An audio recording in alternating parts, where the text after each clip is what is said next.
Once again, it is nightcap time right here on Bearcat Journal.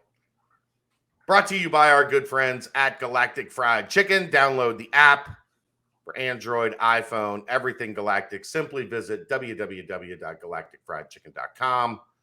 They will take care of you.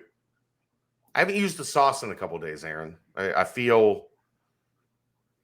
What do you think about? I made macaroni and cheese tonight and thought about throwing it in there. I didn't, but I thought about it. What do you think about? Like, I've been doing homemade cheese conies. Yeah. Like just getting, the can. Right.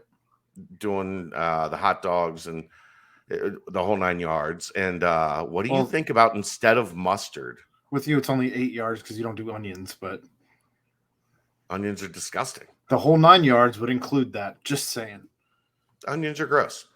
What do you think? Trying Galactic sauce, like maybe the plan tomorrow. That's my plan for lunch tomorrow. Before the game, is to do some homemade conies because Kelly's got treatment, clinical trial on Thursdays, so I'm going to be by myself. I'm usually, something easy like that when Kelly's not here. I think that the whole point of Should I try it on one? I was going to say, I think the whole point of the mustard on a cheese coney is just kind of like the vinegar, an aftertaste. I mean, it's just kind of subtle and there. And I think that if you did this, it would add a little kick while giving you that mustard taste. So I do hot sauce. Like I have a bottle of Skyline hot sauce. It's actually like top 5 hot sauce for me. I love Skyline hot sauce. Maybe I'll do one. I usually do 3 when I do them for lunch, the homemade ones. Maybe I'll do 2 normal, and the first one I'll do with the Galactic sauce and see if it not only gives the vinegar from the mustard, because I think that's what you're looking for, right? That vinegary taste to go with the chili and the cheese and the hot dog, and see if it matches not only the heat but also the vinegar. Because if so, we might be on to a gold mine here. Like if you can just use Galactic sauce on your cheese conies instead of mustard and hot sauce. I mean, if it works, I'm here for it. So you got to let me know. I'll let you know tomorrow night on this very show. Can't wait. Look, man, this is I'm serious. This is my favorite time of year. A lot of it is usually because the conference tournament leading into the NCAA tournament, which Cincinnati has been in far more often than not over the years, barring a miracle or phenomenal run in Fort Worth. Probably not the case this year, but I love spring football. I love, like, for what it is, a really good job. I'm not taking away from Justin. But we're the place that's there every day. We're the only place that puts up something every practice. Yeah. We have recruiting information because spring ball is so vital in like the recruiting calendar. Like for Bearcat Journal, there's nothing better than spring football because it just, like, we do it better than anybody else. I'll say that about Higher Ground too. We do it better than anybody else. Yeah. So it's so much fun for me because it's like that. I really enjoy those periods where I get to be everybody's eyes. I know we talked about this a little last night, but I get it. I was just going through that again today. Like, oh, this is cool because I'm the one that gets to see it. And you know what jumps out first about that today? And I did write about this a little bit in the practice report. There are some things in the practice report. We'll use this space to expand on a little. We'll try to be different. So you're not just getting a repeat of the practice report here. But, Aaron, got to see Ryan Coe kick for the first time today. Oh, yeah? There was a buzz. The first kick, so they do them, you start at like the field goal range or the extra point range, and then you back all the way up. I believe he did 6 kicks. The first one from in close, they have so there's like you've been in the bubble, right? Yeah. A little bit. They have the field goal net that's got like where the goalposts are supposed to be, and it goes all the way to the ceiling of the bubble, and then behind it is the crane that has the cameras so that they can film practice.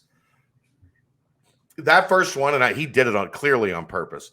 He kicked it right in the center of those scissors, like he was trying to bring down the scissor lift, like he was Brian Kelly. Sorry about that.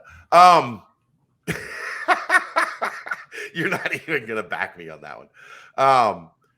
And then he was hitting them above, like at the back of the end zone, above where the net goes.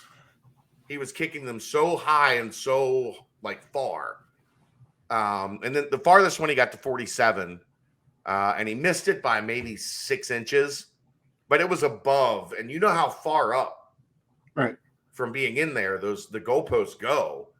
He hit it above where the goalposts went and was maybe 6 inches off to the right. So there was like the guys standing on the sidelines. There was definitely a buzz when the ball was coming off of his foot. Like, we got a kicker. And everybody was very excited. And then Alex Bales entered the transfer portal after practice. So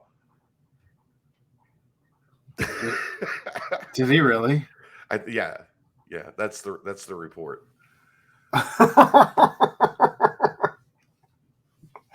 Well, I didn't see that coming.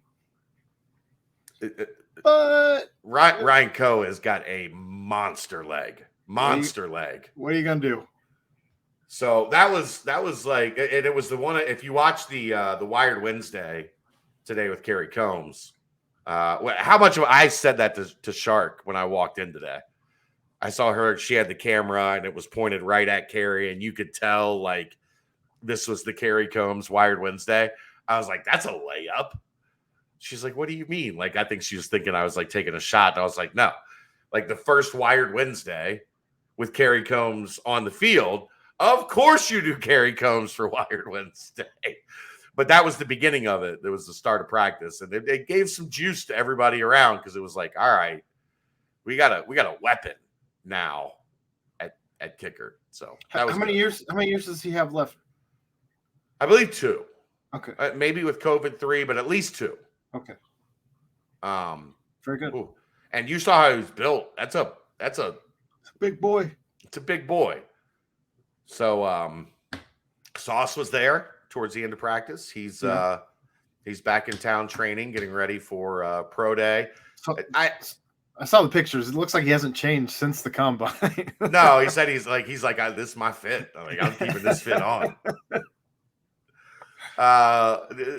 Talking to him after practice, listening to some conversations, I get the sense what we talked about last night or the night before with like, we're not going to see a lot of these main guys like going through the full process because they already like they put it on tape at the combine. Sauce doesn't need to run anything faster than a 4.41 to be a top 10 pick. Like he did what he had to do.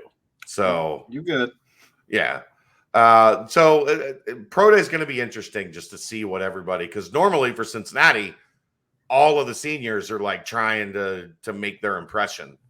And the large majority of these guys, like we talked about, have the Senior Bowl and the Combine already under their belt. So it's good to see Sauce. He was living life. Ryan Royer in the house. Royer tweeted on the Carrie Combs Wired Wednesdays, like trying to make me come out of retirement. and guess what, Aaron? What's that, Chad? We got to figure out what format we want to do it, but Royer's ready to come on with us and be a podcast guest. Just one time, not a permanent fixture. It depends on how good he is. If Royer knocks the podcast game out of the box, I'll make him a permanent fixture. Said he's getting ready to graduate. He's got a job lined up, ready to get into the real world. We're not going to bother him next week. Obviously, the kid's never had like a real spring break because of being an engineer and playing football. Right. But he said he's headed to Florida for spring break. So we'll get him when he comes back as a guy that's seen some spring practices and and a guy that we love, a staple here at Bearcat Journal. Nobody loves Ryan Royer more than us. So he's going to join us here at some point in time in the spring. So excited about that as well. Very good. You say you have questions? I have answers. Yeah, I mean, I was just kind of curious. I mean, there's obviously a bunch of moving pieces with the coaching staff. And have you seen anything from any of especially with the new guys or even with Gino sliding into the OC role that stands out to you?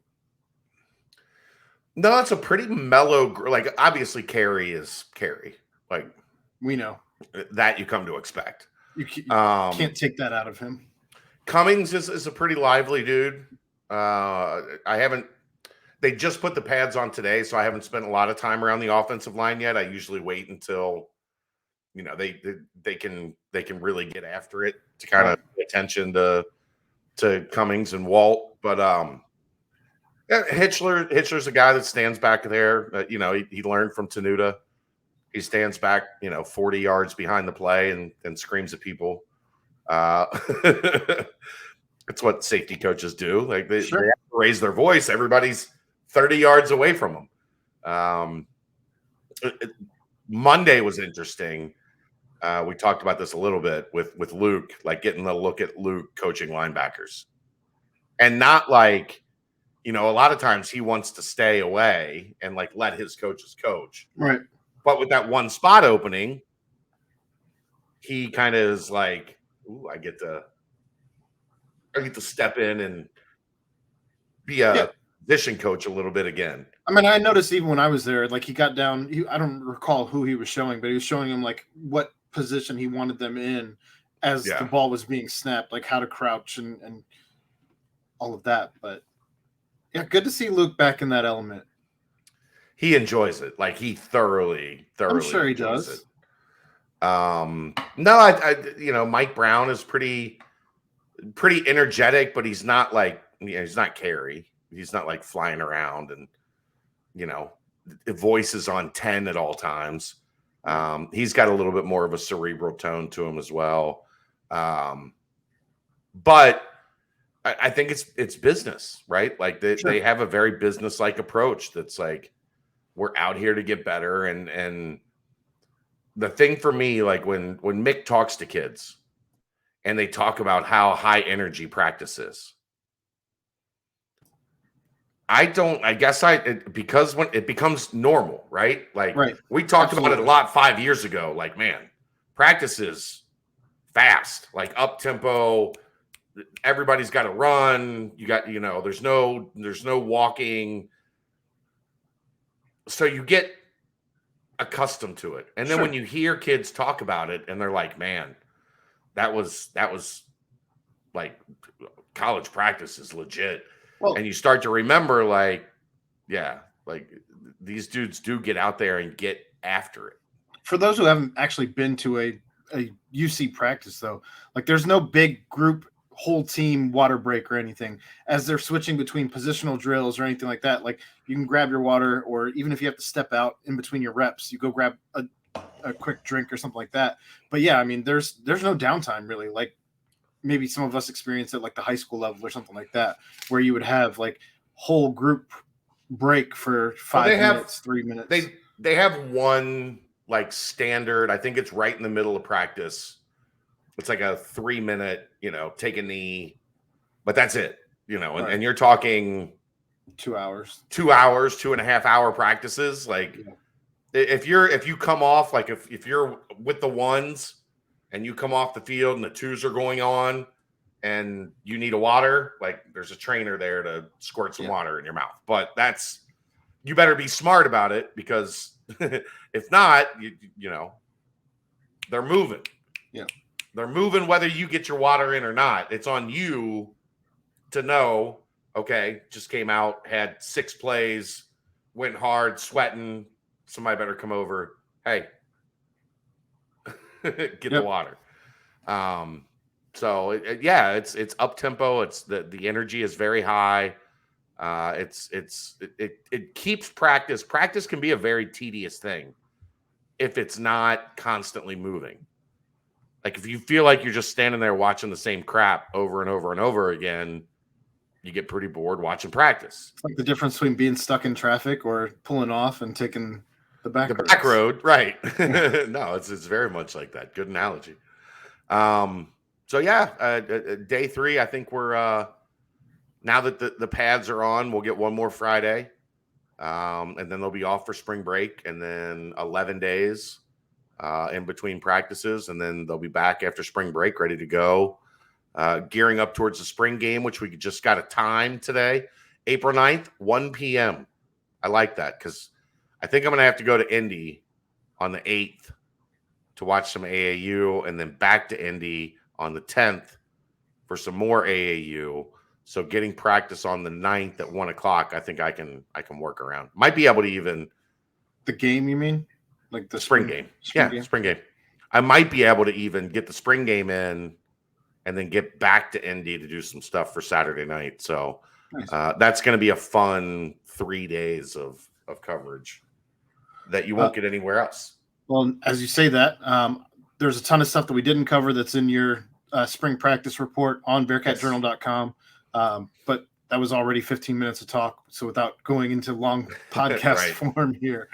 Look, if you're a UC fan and you want to know what's going on, there's no better way to do it than the spring practice reports, because it's not only me giving practice reports in the thread underneath the practice report. It's people asking questions, getting answers, and you guys getting a full scale report from what I see every day, not what you get from the print or long form outlets, where they talk to a player and you get a story. This is actually what happened to practice that day, every day. Basketball, 1 o'clock. Big game. ECU, first game of the American Athletic Conference tournament. Got to win. Do you want to call it a must win, Aaron? Every game going forward is a must win. Otherwise, they very well could. You got to give me credit for that one. That was funny. Sure. But every game could be their last. Yes. Period. Brent has a great breakdown on ECU on the basketball board on the front page. I'm not going to get too deep into it, but if Vance Jackson doesn't go for like 30, I think UC's in a good spot. They won the first 2 games and he went for 30. But it just come out, look like a fresh team, look like a team that's had some time to get their legs back under them, to get their defense back in check, and go win the game. And then you take a shot against Houston on Friday. Like, that's kind of where I'm at. Pretty much. I mean, there's nothing else to really say about it. That's you have to win, or that could be the end of your season. Yeah. I know some people are ready to get started on the offseason, but it would be nice to have a couple days of success in Fort Worth. I mean, it would definitely give you bragging rights to that team in Norwood. That's a fan base that's not doing well right now, partner. But you hate to see it, but you love to see it. For the second year in a row, there's been justice for the Butler water fountain. And I stand in support of the water fountain at Butler. And they got a lot of tough questions to answer over there that I'm glad I'm not dealing with right now. It's great. Yeah, Anyhow, that's going to wrap it up. Let's get out of here. I got one more thing. Okay, go. There was an honor roll appearance for JP Sponseller, who last week went 7 of 18. I missed this the other day, but 389 average last week, 7 runs, 8 RBI, a double, 4 home runs, 2 walks. So well done. I believe remember Ty Sponseller? No. Played linebacker for the football team. How long ago? 3 years ago. He transferred out. He actually did used to do a movie series on YouTube called Ty's True Review. And Ty was a really good dude. I believe JP's his brother. If not, he's a cousin. Well, he was the American Conference's honor roll. He made the honor roll as a DH. So good on you, JP. Yep. All right, let's get out of here. He's Aaron Smith. I'm Chad Brendel. Galactic Fried Chicken is the sponsor. This is the Nightcap. We'll see you next time right here on Bearcat Journal. See ya!